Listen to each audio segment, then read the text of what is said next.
What is up, guys? We just had the first presidential debate of the 2016 presidential election. I know I seem really excited right now. I'm actually really tired. It's 10:30 at night. Just got home from school, but this is like my Christmas to you guys. It's a very big thing, and we're gonna do a lot of fact checking today. A lot of in-depth analysis of both the candidates, see what they have to say, and see if they're actually gonna go through with it. So nonetheless, let's get started right into it. So what I did beforehand is write down each of the topics Lester Holt put down as a moderator, and wrote down specific quotes or sound bites that each candidate had that I wanted to take down. This episode might be a little bit longer than usual, but that's because we're going to do a lot of fact checking, and historically proven, these two candidates are the least honest people in general election history. We're going to get into the less political dynamics of the debate afterwards, but for now we're just going to talk specifically about substance. First topic of the debate was achieving prosperity, which is just another way to say how we're going to get more jobs in the middle class and the upper class of America. Donald Trump has very interesting things to say. One thing that has gone up in arms in Hillary supporters and Democrats is Donald Trump's new tax plan, which is promised to cut the tax burdens to the top 10% of wealth owners. In theory, with the top 10% getting taxed less, companies and corporations will be able to hire more people, therefore spreading wealth around. This is something other presidents have tried, other economists have tried, and 9 out of 10 times, sadly, it has failed without promise. With that alone, here's a soundbite. Under my plan, I'll be reducing taxes tremendously, from 35% to 15% for companies, small and big businesses. That's going to be a job creator like we haven't seen since Ronald Reagan. It's going to be a beautiful thing to watch. Companies will come, they will build, they will expand, new companies will start, and I look very, very much forward to doing it. We have to renegotiate our trade deals, and we have to stop these countries from stealing our companies and our jobs. Seems like a reasonable conclusion, man, Mr. Trump, but honestly, everything he said is completely wrong. It's been proven time and time again that cutting the top tax rate does not lead to economic growth, income growth, wage growth, or job creation. So everything he said is just a fallacy. Clan's response hits him right in the head. Let's get right into that. The kind of plan that Donald has put forth would be trickle-down economics all over again. In fact, it would be the most extreme version, the biggest tax cuts for the top percent of the people in this country than we've ever had. I call it trumped up trickle-down, because that's exactly what it would be. That is not how we grow the economy.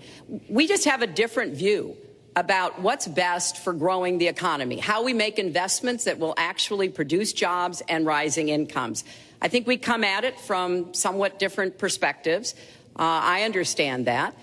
Donald was very fortunate in his life, and that's all to his benefit. He started his business with $14 million borrowed from his father, and he really believes that the more you help wealthy people, the better off we'll be, and that everything will work out from there. I don't buy that. In response to this, Donald Trump criticized her for supporting NAFTA, calling it the gold standard. NAFTA, for some people who don't know, is called the North American Free Trade Agreement, and it leads to lots of Americans getting their jobs outsourced to other countries.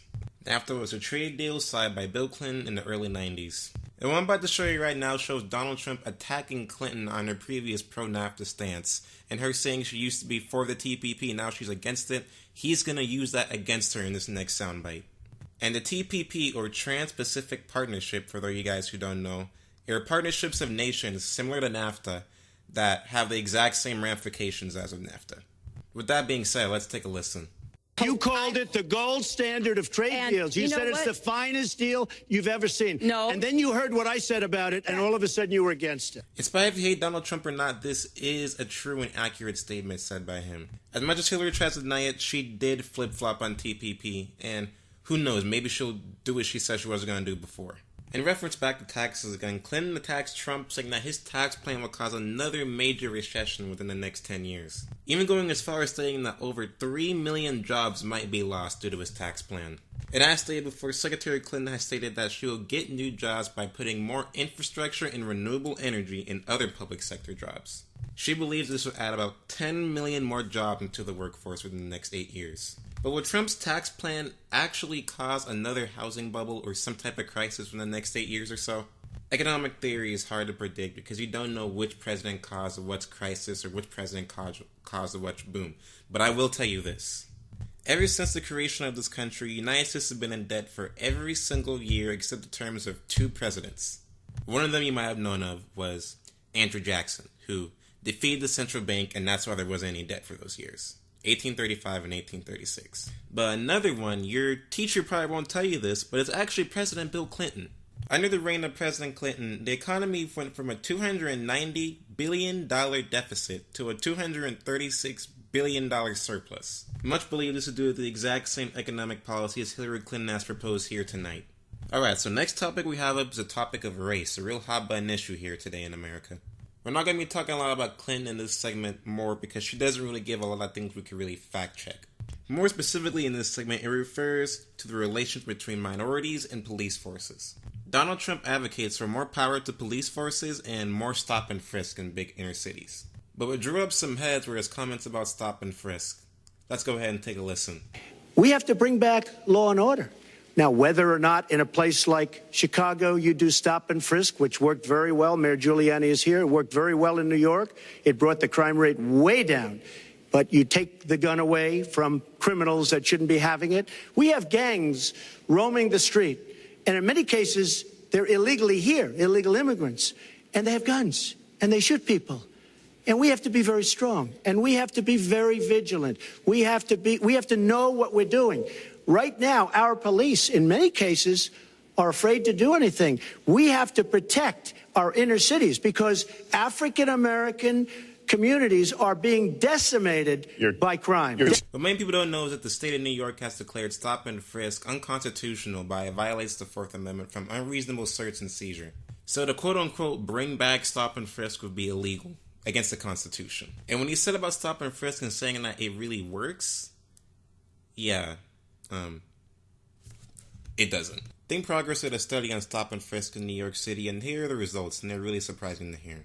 An independent study of the city's stop and frisk program found that 87% of the 685,724 stops in 2011, a record high, were of blacks and Latinos. Young black men between the ages of 14 and 24 were stopped 106% of the time. That means the population of stops were higher than the amount of black men that live in the city. The evidence is not to support the claim that stopping more minorities will lower the city's crime rate. Stop and frisk had a 90% failure rate in 2011. In the first 3 months of 2013, when the number of stops fell by 51% in the same period last year, the crime rate dropped as well. Stop and frisk is still a thing, but stats speak for themselves. The evidence right there speaks for itself. The stop and frisk does not work and is not a viable choice to end police violence. Back to Trump again, he stated that about 1,000 people are shot each year in Chicago due to gang violence. And at first hearing this, I knew I had to fact check this because I did not believe for a second that this was true. Upon research of this claim, I saw something actually really scary. The number is actually a lot higher.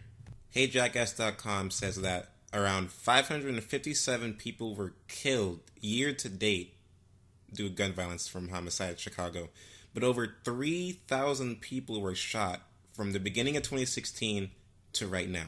And that's only the gunshots. It doesn't even include anything by stabbing or by bomb or anything of the sort. I never thought I would say this, but good job, Donald. You get credit for once. Our last and final topic for right now is specifically securing America, and more broader terms, cybersecurity. Clinton pointed out that we need to up in our infrastructure to compete with other countries due to cyber warfare. She also points out that Trump's in the battle with Putin, and that's why they're getting hacked all the time, including the DNC hack. But Trump definitely does not take that lightly in any sense of the word. He points out how the DNC went to go against Bernie Sanders in said email leaks. Look at the mess that we're in. Look at the mess that we're in. As far as the cyber, I agree to parts of what Secretary Clinton said. We should be better than anybody else, and perhaps we're not. I don't think anybody knows it was Russia that broke into the DNC. She's saying Russia, but maybe it was. It could be Russia, but it could also be China. It could also be lots of other people. It also could be somebody sitting on their bed that weighs 400 pounds, okay? You don't know who broke in to DNC. But what did we learn with DNC? We learned that Bernie Sanders was taken advantage of by your people, by Debbie Wasserman Schultz. Look what happened to her. But Bernie Sanders was taken advantage of. That's what we lose. Now, whether that was Russia, whether that was China, whether it was another country, we don't know. Because the truth is, under President Obama, we've lost control. In terms of fact-checking, this is a very true statement. Everyone knows that the DNC conspiracized against Bernie Sanders from winning Democratic nomination. But I think that stumps Trump the most, he doesn't give a specific plan on how to stop cyber warfare being used against them. Back to Clinton and back to Trump again. We both know that Trump has really good ties with the people of Russia. That's nothing to hide. But Clinton said something that was very over the line tonight, and I really wanted to fact check it, and I just couldn't find anything to prove that. In case you missed it, here's what she said. We are not going to sit idly by and permit state actors to go after our information, our private sector information or our public sector information. And we're going to have to make it clear that we don't want to use the kinds of tools that we have. We don't want to engage in a different kind of warfare, but we will defend the citizens of this country. And the Russians need to understand that. I think they've been treating it as almost a probing. How far would we go? How much would we do? And that's why I was so shocked when Donald publicly invited Putin to hack into Americans. That is just unacceptable. It's one of the reasons why 50 national security officials who served in Republican in administration have said that Donald is unfit to be the commander-in-chief. The second I heard this, I started Googling information about this, and I couldn't find anything that said Donald Trump invited hackers to hack people in the United States. This is a very open-air statement that Hillary Clinton just made. I don't know how she plans to prove that, but if she does, I'll give her credit for it, but right now I'm going to deem it false. So overall, both candidates did a lot better than I expected them to do. But when push comes to shove, in the end though, you had to give it to Hillary Clinton. She definitely won this debate. More specifically because she knew what she was talking about, and she had substance to back up what she was talking about. Donald Trump, as you may know, just went off emotion and ethos and stuff like that. No policy substance, whatever. And if he did give policy substance, it was very little in matter. Even though Hillary Clinton did win this debate, per se, I don't believe she won a single independent vote. And I'll tell you why that is. If you watch the debate or any of the clips I just played for you, Donald Trump slams her over and over and over again, saying that if you wanted to fix the country before, you had 30 years to do so. Why didn't you do anything back then? It's attacks like these that really put Donald, one step above Hillary Clinton, but it's not really saying much. And as her response, Hillary Clinton just pushed it to the side like he didn't even say anything. But that is a pretty accurate statement he just made. And as much as Hillary, quote-unquote, killed it this debate, she's still really unlikable, guys. I just can't trust her looking at her. She sounded very well-rehearsed and very political-like and just slimy, and just the overall sense of that she thinks she has this thing handed to her in a silver platter, but as the polls showed last week, it's not going to be that easy for her.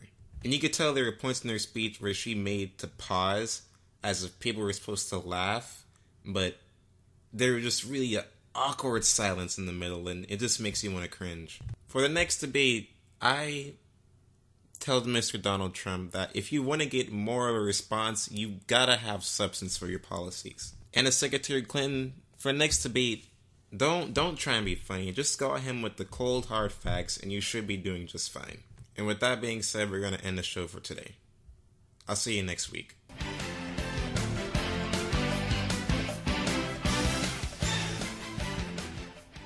Thank you guys for listening in. It's been a long day for me, second day of school, but it's good. Please follow, like, subscribe. I'm not going to be here this weekend because I'm going to be out of town, like I said before. I didn't even plan on making a show today, but people demanded that I was going to, miss a debate, and I know I just had to rush from home. Yeah, so thank you. Follow on SoundCloud, subscribe on YouTube, give it a like, give it a comment, and overall, thank you. Thank you, guys, and I'll see you next week.